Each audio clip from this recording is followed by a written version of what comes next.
ఓం శాంతి 2/5/1982 అవ్యక్త బాప్దాద యొక్క మధుర మహావాక్యాలు.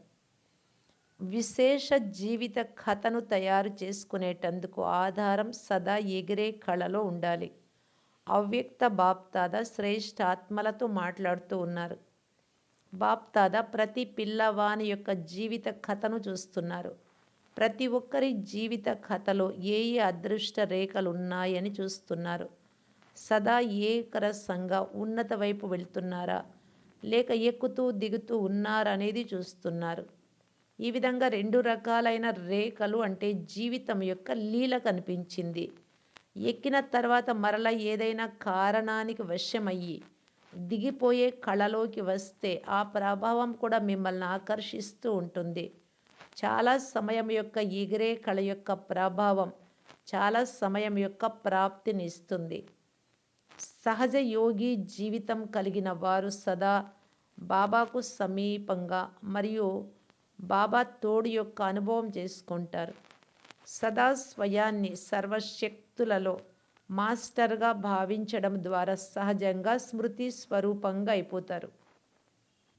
ఏ పరిస్థితులు లేదా పరీక్షలు వచ్చినా కానీ సదా తమను తాము విఘ్న వినాశకులుగా అనుభవం చేసుకుంటారు. ఏ విధంగా అయితే ఎగిరే కళలో ఉన్నప్పుడు చాలా సమయం శక్తిశాలి స్థితిని అనుభవం చేసుకుంటూ ఉన్నారు, అదేవిధంగా ఎగిరే కళ నుండి దిగిపోయే కళలోకి వచ్చిన తర్వాత ఈ అనుభూతి స్వతహాగా మరియు సహజంగా అవ్వదు, కానీ విశేష ధ్యాస మరియు విశేష శ్రమ చేసిన తర్వాత అనుభవం చేసుకుంటారు. సదా ఎగిరే కళలో ఉండేవారు అంటే సదా సర్వప్రాప్తులు పొందిన మూర్తులు. మరియు ఎక్కిన తర్వాత మరలా దిగుతూ ఎక్కుతూ ఉండేవారు అంటే పోగొట్టుకున్న వస్తువును మరలా పొందేవారు. కనుక ఎక్కుతూ దిగుతూ ఉండేవారు మేం పొందాము కానీ పోగొట్టుకున్నాము అనే అనుభవం చేసుకుంటారు. కానీ ఒకసారి పొందిన అనుభవం ఉన్న కారణంగా మరలా ఆ స్థితిని పొందకుండా ఉండలేరు.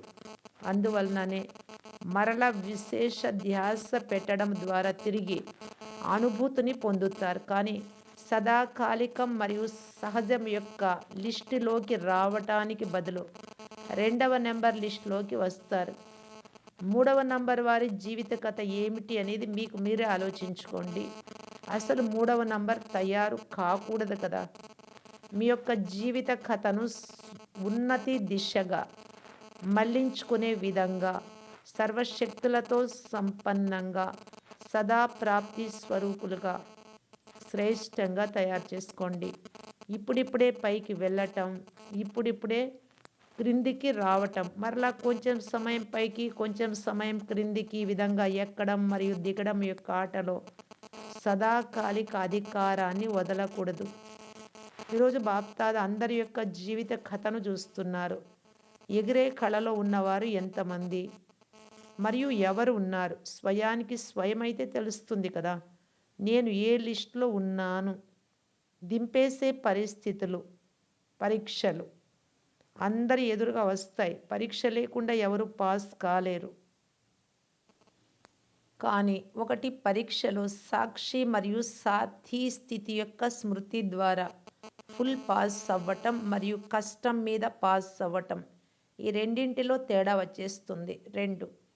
పెద్ద పరీక్షను చిన్నదిగా భావించడం మరియు చిన్న పరీక్షను పెద్దదిగా భావించడం, దీనిలో కూడా తేడా వస్తుంది.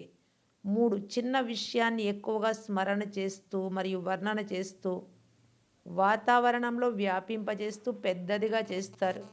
మరియు కొంతమంది పెద్ద విషయాన్ని కూడా పరిశీలన చేసుకుంటారు మరియు వెనువెంట పరివర్తన కూడా చేసుకుంటారు. మరియు సదాకాలికంగా బలహీన విషయాన్ని కూడా ఫుల్ స్టాప్ పెట్టేస్తారు.